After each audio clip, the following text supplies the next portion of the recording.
Mheshimiwa Mwenyekiti, wizara kupitia Tume ya Taifa ya Umwagiliaji ilifanya tathmini ya awali ya hali ya mto Sasen mwaka 2024 ili kubaini miundombinu ya umwagiliaji inayohitajika kujengwa kwa manufaa ya wananchi wa eneo hilo. Matokeo ya tathmini hiyo yalionyesha uwepo wa umuhimu wa ujenzi wa mabanio mawili kwa ajili ya kupeleka maji kwenye mfereji mkuu unaopeleka maji mashambani. Hadi kufikia Desemba 2025, mkandarasi anaendelea na kazi ya kuchimba mfereji na kujenga karavati kwa ajili ya kupeleka maji mashambani.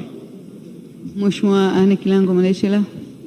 Mheshimiwa Mwenyekiti, naomba nipate nafasi ya kuuliza swali moja, lakini pia nitoe ombi moja. Kwanza naomba kudeclare interest, Mheshimiwa Waziri, kwamba mimi natoka kata hii na mto Saseni ndio mto ulionilea mimi. Mheshimiwa Mwenyekiti, mto Saseni unajumuisha mifereji 12 ambayo ni mfereji wa Mzambo, Mkameni, Ndurumo, Mapenzi, Makalavati, Sekingere, Kimunyu, Mahanyu, Semrinde, Migombani, Lukuta na Kitambi. Na Mheshimiwa Mwenyekiti, zoezi linalofanywa na mkandarasi huyu litasaidia mifereji miwili tu na mifereji 10 itabaki haitumiki. Je, serikali mnasema nini katika hili? Ombi langu baada ya swali moja, naomba niombe kitu kimoja Mheshimiwa Mwenyekiti, kwa sababu kata ya Kihurio na kata ya Bendera ambazo zote zinatumia mto huu, takribani wananchi 15,000 wanaishi hapa, wana hali mbaya sana. Serikali hamuoni ni vyema sasa kabla ya bunge la bajeti, Mheshimiwa Waziri wewe mwenyewe pamoja na wataalamu tukaandamana kwenda kata ya Kihurio ili mkaone mto Saseni ambavyo una hali mbaya. Asante Mheshimiwa Mwenyekiti. Majibu Mheshimiwa. Nimpongeze sana Mheshimiwa mbunge wa Same Mashariki, Mheshimiwa Anne Kilango Malechela. Anafanya kazi nzuri katika jimbo lake na mimi natambua hilo, na nimthibitishie tu kwanza, nikianza na swali la pili, kabla ya bunge la bajeti mimi pamoja na timu ya wataalamu tutafika katika jimbo lako na tutatembelea maeneo yote uliyoyaainisha ili tuhakikishe kwamba tunayapatia ufumbuzi wa kudumu. Lakini katika swali lako la msingi la nyongeza ambalo umetaka kujua kauli ya serikali baada ya kwamba kazi hii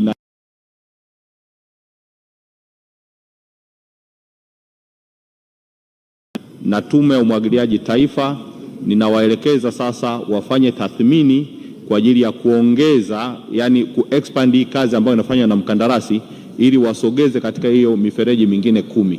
Kazi hiyo tukishamaliza tathmini, naamini tutatafuta na fedha na tutaitekeleza kama ambavyo nimeahidi hapa. Asante sana Mheshimiwa Mwenyekiti. Mheshimiwa Mary Daniel Sirati. Asante kwa nafasi hii Mheshimiwa Mwenyekiti. Mheshimiwa Mwenyekiti, ni ukweli usiopingika Wizara ya Kilimo chini ya uongozi Daktari Samia Suluhu Hassan inafanya kazi nzuri ya kuleta maendeleo kwa wananchi. Lakini kwa niaba ya wananchi wangu wa Serengeti, Mheshimiwa Mwenyekiti, naomba kumuuliza Naibu Waziri wetu, ni lini serikali itatatua changamoto ya Mto Mara hasa eneo la kata ya Kisaka? Maana changamoto hii imekuwa ni ya kudumu na maji yanaacha njia yake na kwenda kuvamia maeneo ya kilimo na makazi ya wananchi.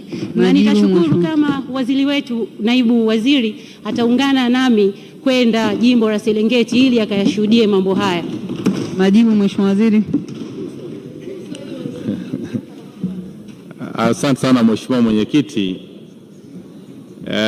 Niungane vile vile kumpongeza mbunge wa jimbo la Serengeti. Ameanza vizuri na Serengeti, ameanza vizuri, na nimthibitishie tu kwamba Wizara ya Kilimo sisi ni watu ambao tuna uwezo wa kutembea na kufika maeneo yote. Kwa hiyo nitafika katika eneo ambalo umeliainisha, lakini tutatuma wataalamu waende wakafanya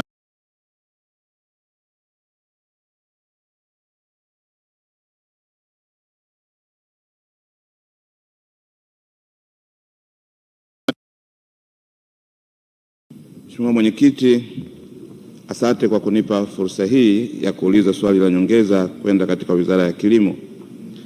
Wananchi wa jimbo la Morogoro Kusini wanauliza ni kwa kiasi gani sasa Wizara ya Kilimo itaboresha mfumo wa stakabadhi katika ghala au kuwapelekea mfumo mbadala, kwani mfumo huu kwao umekuwa hauna tija, unachelewesha malipo yao, lakini hata bei ya mazao yao imekuwa chini ukilinganisha na gharama wanazoingia katika uzalishaji. Asante. Majibu, Mheshimiwa Waziri. Asante sana Mheshimiwa Mwenyekiti. Nimemsikia Mheshimiwa mbunge wa jimbo la Morogoro Kusini, na nimweleze tu kwamba mfumo wa stakabadhi ya ghala ni moja ya mfumo ambao baadhi ya changamoto, na sisi wizara kwa kushirikiana na Wizara ya Viwanda na Biashara tumekuwa tukishirikiana kuhakikisha kwamba hizi changamoto tunazitoa, ikiwemo kufika katika hayo maeneo na kutoa elimu. Sasa kutokana na mahitaji ya dharura, niseme tu kwamba nitawatuma wataalamu wa stakabadhi ya ghala wafike katika eneo lako, waweze kuzungumza na wakulima na vyama vya ushirika, waweze kubainisha zile changamoto ili tuhakikishe kwamba tunazipatia ufumbuzi, na ninaamini kwamba katika mazungumzo tunaweza tukafikia katika makubaliano ambayo yatakuwa na maslahi kwa pande zote mbili. Asante sana Mheshimiwa Mwenyekiti. Tunaendelea na swali la Mheshimiwa Morris Joseph Makoi, mbunge wa Moshi Vijijini. Je, lini serikali itatimiza ahadi ya kutoa pembejeo za ruzuku kwa wakulima wa kahawa Moshi Vijijini? Mwenyekiti, Mheshimiwa Mwenyekiti, kuanzia msimu wa mwaka 2022-2023 wa ruzuku kwa mazao yote nchini ikiwemo zao la kahawa. Aidha, katika msimu wa mwaka 2025-2026 wakulima 125 wa Moshi Vijijini wamenufaika kwa kununua tani 1685.85 za mbolea kwa mpango wa ruzuku. Vilevile serikali kupitia Bodi ya Kahawa Tanzania na Taasisi ya Utafiti wa Kilimo Tanzania inatekeleza mpango wa kuzalisha na kusambaza miche bora ya kahawa kwa wakulima katika maeneo ya uzalishaji.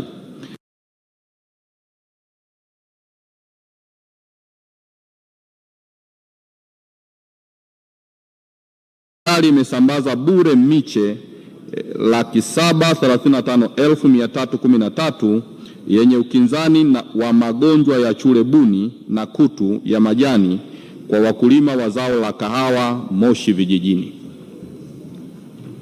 Mheshimiwa Morris Joseph.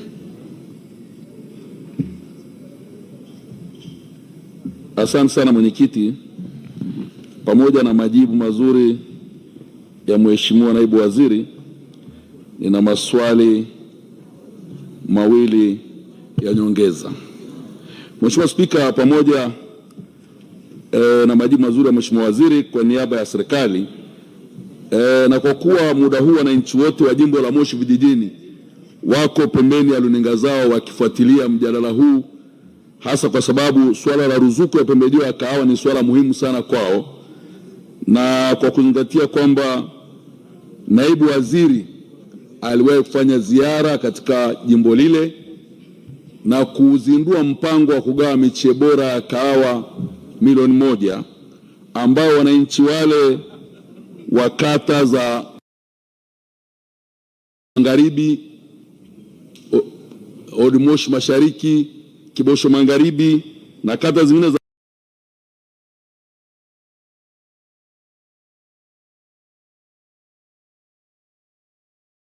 lini serikali itakamilisha ahadi hiyo ya kusambaza miche milioni 1 ili wananchi wa jimbo la Moshi Vijijini waweze kuotesha miche hiyo hasa wakati wa msimu wa masika. Lakini swali la pili, Mheshimiwa Mwenyekiti, kiwanda cha sukari cha TPC ni miongoni mwa viwanda ambavyo vinaendesha vizuri kilimo cha miwa na uzalishaji wa sukari katika kiwango cha kimataifa. Na Mheshimiwa Mwenyekiti, kiwanda hicho kwa sasa kinajenga viwanda ndani ya mradi ule kama viwanda 5 ikiwemo kiwanda cha mbolea, softi, umeme na viwanda vingine vya spirit na kadhalika. Lakini Mheshimiwa Mwenyekiti, ninaomba sasa waziri atuambie serikali ina mpango gani kuanza kujenga skimu ya umwagiliaji katika kata ya Arusha chini kata ambayo wananchi wake wanazunguka kiwanda, ili wananchi wale waweze kulima miwa, waweze kuuzia kiwanda kama wakulima wa nje, waweze kujipatia mapato na kupunguza umaskini. Mheshimiwa Mwenyekiti, naomba kwa sasa. Majibu Mheshimiwa Waziri. Asante sana Mheshimiwa Mwenyekiti. Vile vile nimpongeze Mheshimiwa Morris Makoi mbunge wa Moshi Vijijini kwa maswali yake mawili ya msingi. Cha kwanza ni kweli mwaka 2024 Julai mimi mwenyewe nilikwenda katika jimbo la Moshi Vijijini na tulizindua mpango wa kugawa miche bora ya kahawa ya milioni 1, na mpaka sasa tumeshatoa miche 735,000 kama ambavyo nimejibu katika swali la msingi, na zilizobaki ni kidogo. Sisi kama wizara tunakiri kumekuwa na mwamko mkubwa sana wa wakulima kuhitaji miche ya kahawa ambayo inatolewa kwa ruzuku, yani kwa maana ni bure kwa wananchi wote, na nimwahidi tu kwamba tumekubaliana kwamba katika mwaka unaokuja tutaongeza uzalishaji wa miche ili tuhakikishe kwamba tunafikia yale malengo yote ambayo tumeahidi katika maeneo yote. Lakini swali lake la pili ni kuhusiana na kujenga mradi wa umwagiliaji katika kata ya Arusha chini. Ni hilo sasa hivi tunachokifanya ni kwa ajili kutafuta fedha ili tuanze ujenzi wa mradi wa umwagiliaji katika hilo eneo. Asante sana Mheshimiwa Mwenyekiti. Mheshimiwa Innocent Bashungwa. Mheshimiwa Mwenyekiti, na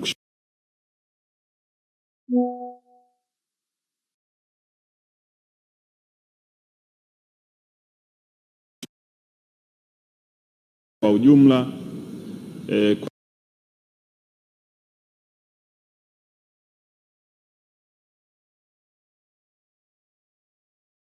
msimu mfululizo, na jambo hili jema limetoa hamasa kubwa kwa wakulima wa kahawa kutaka kulima kahawa zaidi. Mheshimiwa Naibu Waziri, nini mpango wa Wizara ya Kilimo kuhakikisha wakulima wa kahawa wanapata miche kwa wakati ili kuinua zao la kahawa, ikiwemo kuwapelekea vitalu angalau kila kata ili kupunguza foleni kubwa ya kugombania miche ya kahawa kipindi cha kilimo? Asante sana Mheshimiwa Waziri. Asante sana Mheshimiwa Mwenyekiti. Nimpongeze vile vile Mheshimiwa Bashungwa mbunge wa Karagwe kwa kufuatilia zao la kahawa ambalo ni miongoni mwa mazao yanayojenga uchumi wake katika jimbo lake na halmashauri.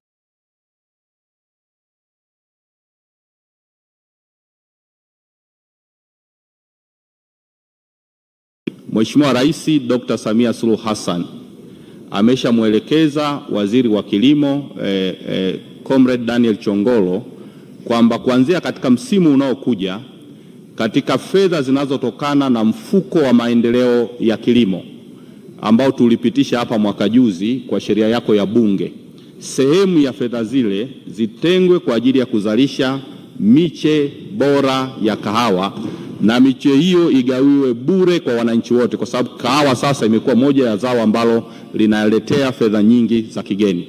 Kwa hiyo kutokana na maelekezo hayo ya Mheshimiwa Rais, sisi tunakwenda kulitekeleza na tutaongeza uzalishaji kutoka miche ambayo tunazalisha sasa milioni 20 kwa mwaka. Nafikiri tutadabo ama tutakwenda mara 3 zaidi katika msimu unaokuja. Asante sana Mheshimiwa. Mheshimiwa Husna Sekiboko, nimekuona. Mheshimiwa Mwenyekiti, nashukuru sana kwa kuniona. Mheshimiwa Naibu Waziri, wilaya ya Lushoto inalima mahindi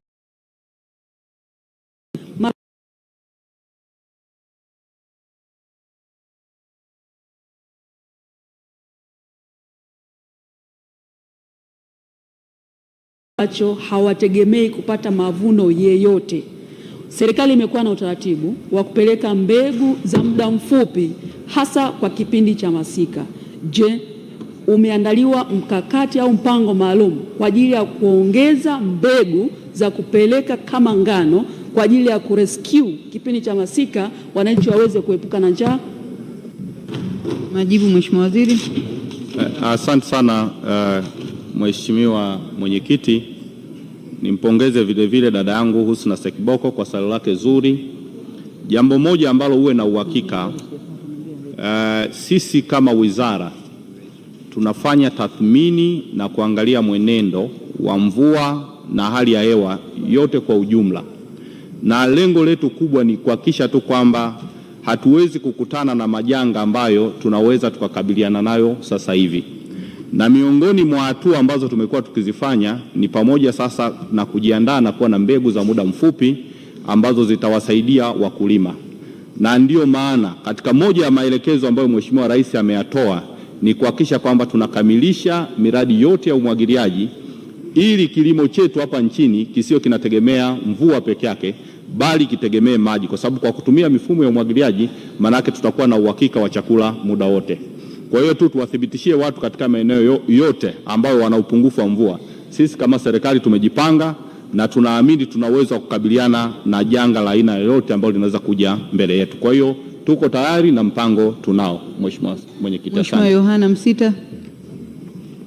Asante ndugu mwenyekiti kwa kuniona. Kwanza nianze kumpongeza Mheshimiwa Naibu Waziri kwa majibu mazuri, lakini naomba niulize swali dogo la nyongeza kwa niaba ya wana jimbo la Itigi. Kwa kuwa Itigi ni miongoni mwa majimbo ambayo yanalima sana zao la dengu, na mwaka 2025 tumeona kuporomoka kwa kasi sana kwa bei ya dengu. Je, nini mkakati wa serikali kuondoa adha hii ya bei ya dengu? Majibu Mheshimiwa. Asante sana Mheshimiwa Mwenyekiti. Ni kweli anachokisema Mheshimiwa mbunge wa Itigi.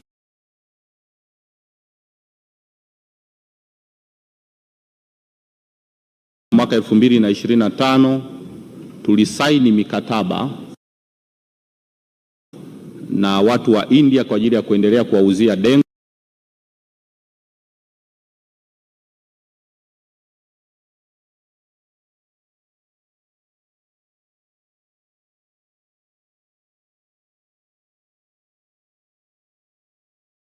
Kuendelea kulifuatilia ili tuhakikishe kwamba tunanyanyua kipato cha mkulima wa dengu, lakini na mazao mengine ambayo yanalimwa hapa nchini.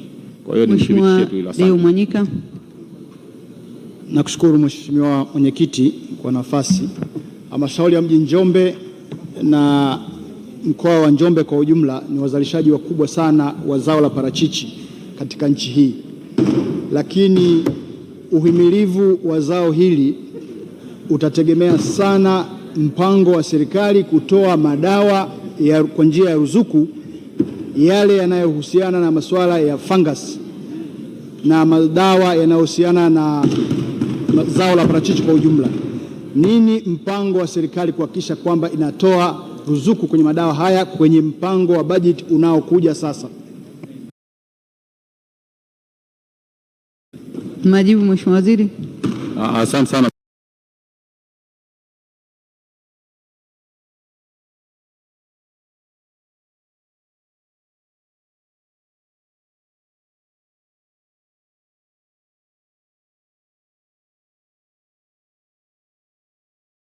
Ruzuku ni pamoja na zao la parachichi,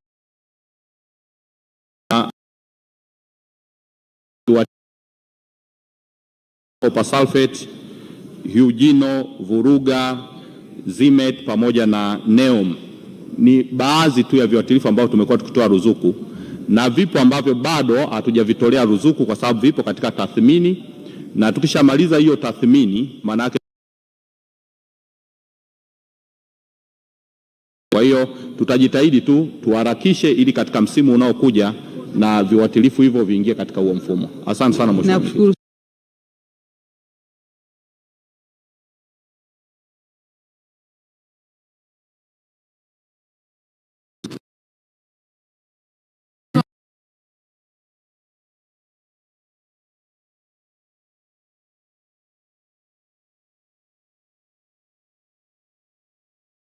Mifugo na uvuvi, naomba sasa nijibu swali la Mheshimiwa Esther Nicholas Matiko, mbunge wa Tarime mjini kama ifuatavyo. Mheshimiwa Mwenyekiti, mnada wa Magena ni miongoni mwa minada 10 ya mpakani inayosimamiwa na Wizara ya Mifugo na Uvuvi ambayo ilianzishwa kwa lengo la kurahisisha biashara ya mifugo kwenda nchi jirani. Mheshimiwa Mwenyekiti, katika kuendeleza mnada wa mpakani wa Magena, Wizara ya Mifugo na Uvuvi inaendelea na hatua